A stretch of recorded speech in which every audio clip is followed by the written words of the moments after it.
যখন আপনি মারা যাবেন, দুনিয়া থেকে বিদায় দিবেন, মানুষজন কেউ বলবে না আজকে বৃষ্টির দিন দাফন করিস না, কেউ বলবে না যে তারা 2টা দিন রাখ, কেউ বলবে না। কবরের মধ্যে যখন নিয়ে যাওয়া হবে, আপনার স্ত্রীর কথা মনে পড়বে, আপনার সন্তানের কথা মনে পড়বে, আপনার বাবার কথা মনে পড়বে। সবচাইতে বেশি কষ্ট আপনাকে যে জিনিসটা দেবে, কি নিয়ে কবরে ঢুকলাম, কেন সুদ খাইছিলাম, কেন ঘুষ খাইছিলাম, কেন কবরের জিন্দেগির জন্য প্রিপারেশন নেই নাই।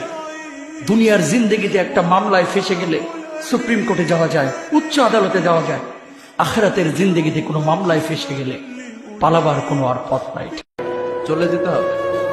দালান ঘর, বাড়ি ঘর, টাকা পয়সার জন্য পাগল হয়ে থাকে আমরা, কিন্তু এটা আমার আসল ঘর নয়। যেই গোসলখানাটারে আমি এত সুন্দর করে টাইলস করে ইটালিয়ান ফিটিংস দিয়ে বানালাম, আমার জীবনের শেষ গোসলটা কি ওই গোসলখানায় হবে?